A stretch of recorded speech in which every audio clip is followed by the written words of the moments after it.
Hey guys, it's RodimusPrimal, and I am back with another video, and today I'm going to be talking to you guys about our first look at Transformers BOTBOTS, and we have two crossovers with Transformers that have been quite a long time coming with Micromachines and G.I. Joe. Of course, got a lot to talk about, so sit back, relax, make sure you subscribe to the channel, and let's transform and roll out.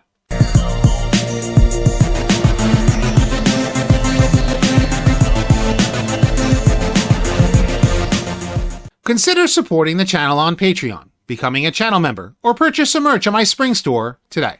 Okay, so Transformers BOTBOTS has now got its official press release. We now have a release date of March 25th. It's going to be appearing on Netflix with 10 episodes at 22 minutes apiece. And if you're not familiar with what BOTBOTS are, you probably saw them on toy store shelves probably last year, I think it was. And I think they just kind of like ran their course and they were out. But they were like little objects, like little cutesy, like a hamburger or a sandwich or a flashlight or even a toilet bowl, transformed into little cutesy robots, right? Well, there was no accompanying fiction except for the fact that they said, oh, Energon hit a mall and all of a sudden they turned to life and now they have zany antics. Well, that's all neat and good. And for some people, they jumped on top of them. They were collecting them. I'm sure they're probably going to bring back BOTBOTS to shelves so that more people can buy more of these transforming little figures and stuff like that. Not really my cup of tea, to be quite honest with you. I've been more geared towards like the War for Cybertron and Legacy stuff, and some folks are going towards the studio series. But everything is different, right? So like there's a whole bunch of different Transformers for everybody. And with their first release, it's an Entertainment One, Hasbro's Entertainment Studio E1 launches Transformers BOTBOTS, the first ever comedy series in the Transformers franchise, appearing March 25th, 2022. Transformers BOTBOTS is an animated series full of high-energy humor that will delight kids, transporting the next generation of viewers into a brand new world of mischievous little bots. When a mall is hit with Energon, everyday objects from the food court, the hardware store, and other locations spring to life and convert into tiny robots called BOTBOTS. The series offers little something for everyone as BOTBOTS comes in a wide and unique range of hysterical characters who are the epitome of more than meets the eye. More like robots in disguise. They form squads based on the store they came from, but not every bot was in their correct store when they came to life. Okay. By day, these BOTBOTS hide quietly on mall store shelves, but at night they jump headfirst into adventure until a misfit group of BOTBOTS called the Lost Bots run into the mall security guard and put all of the bots in danger. Will these zany bots be able to overcome their differences, defeat the security guard, and gain acceptance with the other bots? The entire family will enjoy this hilarious new series and silly, wacky fun. Executive produced by Kevin Burke and Chris Doc Wyatt. They also serve as showrunners for the series.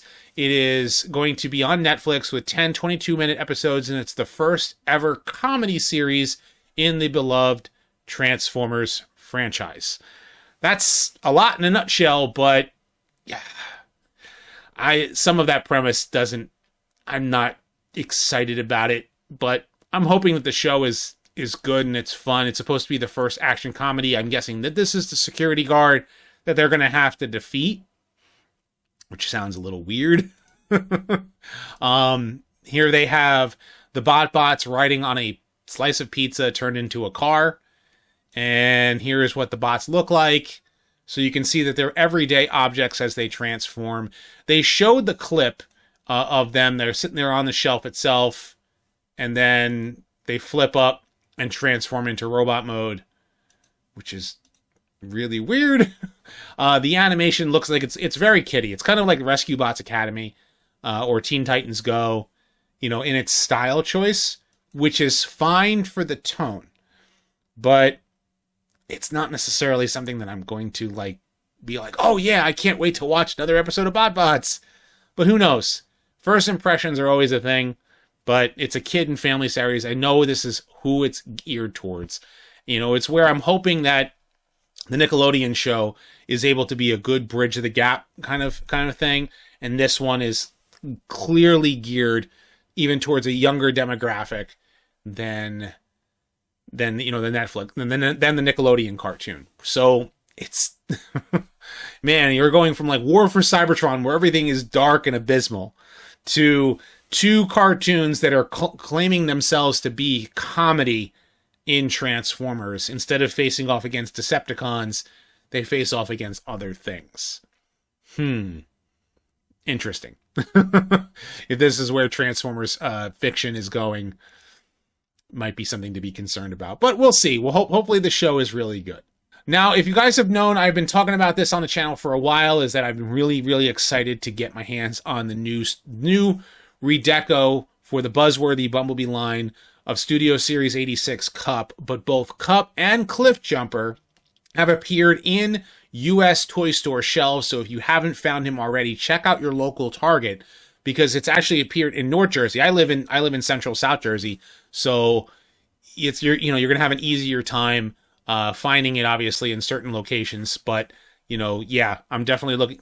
Cup is definitely on my my radar to get to replace the one that I currently have. We also have confirmation now that the Legacy release of Galvatron is going to be the same exact release as the Kingdom toy, with the only difference being is that they've cleaned him up. You won't have to take some 91 isopropyl alcohol to rub off of that battle damage off of his shins or off of his chest. Instead, he's going to be a clean purple Galvatron with no other differences.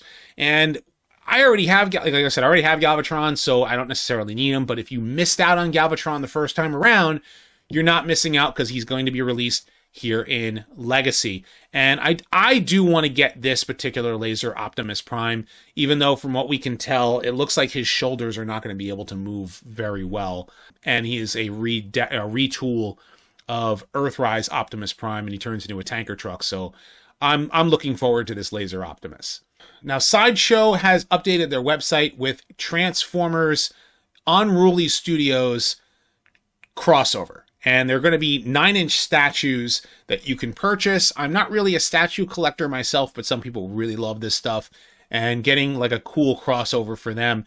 They're pretty pricey, but you have here, Bumblebee stands at 9 inches tall, has like a ring. It looks like he's like a hip-hop version of Bumblebee. Should have done Blaster. He should have come with like, a side of Blaster in particular, because if you're going to do, like, have him come with a gold chain and have, like, a hat, like he's a hip-hop artist, he needs his classic ghetto blaster, right? Like, I know it's, like, a term some people don't really like being used, but it was a term used to describe boomboxes back in the 80s, and that's where Blaster got his name from.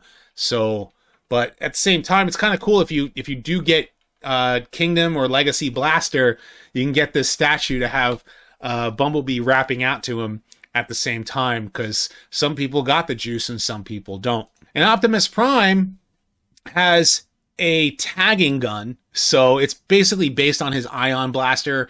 He has a gas mask, so he doesn't have so he doesn't breathe in, which is kind of weird because robots don't breathe. And he's got a roller, as well as like I said, a tagging gun. And he's covered in paint with a bunch of New York City inspired graffiti, which is kind of cool. If you guys are really into like these statues and stuff like that, it makes a great set piece. Like, oh, hey, check it out. I've got this cool looking Optimus Prime. And, I know some people are really into this stuff. I have a friend who does a lot of tagging. So I haven't talked to him in a while and be like, dude, man, you should definitely check this out. But it's rather expensive. It's $125 for Optimus, and it's $115 for Bumblebee. Very expensive. And it's not coming out until the end of the year. So, but you can get your pre-orders on it if you want it. Now, the other thing that we actually have is a first crossover for Micromachines with Transformers. Now, for the longest time, I find this absolutely hysterical at the same time, because if you're familiar with Micromachines and the history behind Micromasters, John Machida Jr. did the voice of Blur because he was like the fastest talking guy. But then they did Micromachines, and they had John Machida Jr. as the Micromachines guy doing the voice for the commercials. And Micromasters were actually created as a toy in order to compete with Micro Machines. So we had Transformers that turned into micro machines, except they were not licensed. Well, now we have our first official licensed non-transforming Micro Machine Barricade that comes with a Bumblebee playset. So it's going to be the Camaro, transforms into a garage for your Micro Machines. So if you are a person that plays with Micro Machines or has like whole setups with them, this is a cool Transformers crossover. I'm wondering if they're going to do any more in the future, because some people are going to be like, yeah, this is the live action franchise. I'm all about that. That's the kind of set I want to go with. And you're into Micro Machines. You're going to go for this. Other folks are going to be like, well, where is the other Transformers series, right? Where is the G1s and the Armadas of Transformers Prime for Micro Machines crossovers as well, especially considering that it was G1 that is the whole reason where Micromasters came from. So, but that's neither here nor there. But now a crossover that I was hoping, a lot of people were hoping for, a lot of people were expecting to see sometime in the future, was a Transformers G.I. Joe crossover. We've seen it in comic books dating all the way back into the 1980s, in the 2000s, in the last like 10 years, there's been different crossovers with Transformers and G.I. Joe, and even the Decepticon Snowcat in Transformers Energon was based on a G.I. Joe vehicle. So if you're not familiar with Snowcat, Snowcat was the upgraded form of Armada Cyclonus and turned into the vehicle called the Snowcat, and that was a G.I. Joe vehicle. Well, now the H.I.S. tank, which you've already seen it, if you've already played Transformers Earth Wars, they had Hound transform into a Vamp, and they had Soundwave transform into a H.I.S. tank. Well, now Megatron's transforming into a H.I.S. tank as well. And this time, he actually looks really, really cool. And he comes with a 3 3/4 inch Baroness. That's cool. That's really, really, really cool. I'm actually really, really excited about this one. This particular set is one that is definitely one I want to get my hands on, because I love 3 3/4 inch shows. I think that they're the proper scale for G.I. Joe figures. You know, I have a lot of the 25th anniversary. I have a lot of classic scale 3 3/4 stuff. I don't have very many vehicles, though. Vehicles was never a thing with G.I. Joe with me. I know for some people it is, but having a H.I.S. tank with Baroness is just as worth it. And in H.I.S. tank mode, he looks great. Obviously, it's exactly what it's supposed to be. It's supposed to be a H.I.S. tank that transforms into Megatron. You can tell he's got his fusion cannon up on top, but I'm already seeing something that I don't like, and that is the hollowness on the bottom of that fusion cannon. His primary weapon has got a bad case of hollowness. Not a fan of that. But in robot mode, he does look great. I will say that. It's G1, or it's War for Cybertron styled head, but G1 Megatron with the gray shins. And obviously his fusion cannon does come off. I would not be surprised if we start to see some third-party printouts already for a replacement for that fusion cannon, because that is like the biggest, I do not care for the hollowness on that cannon at all. Same thing with the inside of his shins. We're going to see lots of people creating some gap fillers for him. But other than that, cool. Very, very awesome. And a neat feature with this figure is that Baroness can actually display riding Megatron on his back, so he can be shooting at, she can be shooting at Autobots while he is causing destruction, in the name of both G.I. Joe and Cobra. Now, I also find it interesting that he turns into a H.I.S. tank, because if you're not familiar with Generation 2, Cobra Commander rebuilt Generation 1 Megatron into that green tank, and with a railgun on his shoulder, and that was Generation 2 Megatron. So I find it hilarious that he actually is crossing over in this way. I was also surprised that Baroness doesn't come with another gun accessory. And you probably know what I'm talking about here. She should be coming with her own, G.I. Joe scaled Megatron gun mode for her to be able to carry. Yeah, it's a missed opportunity here. But this is a set that is worth it. He's going to be retailing for $89.99, but this is the figure that I want.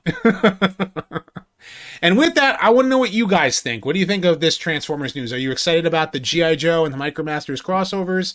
Are you really on the hunt for, Cup or Cliffjumper? And what do you think of Transformers BOTBOTS? Do you think it's going to be a good cartoon, or it's going to be something you're going to be easily skipping? Of course, leave your thoughts in the comment section below. Be sure to thumbs up this video and subscribe. Check out my other videos as well. I have many more Transformers discussions, retrospectives, news, and more coming down the pipeline. So stay tuned for all that. And as always, guys, until next time, till all are one.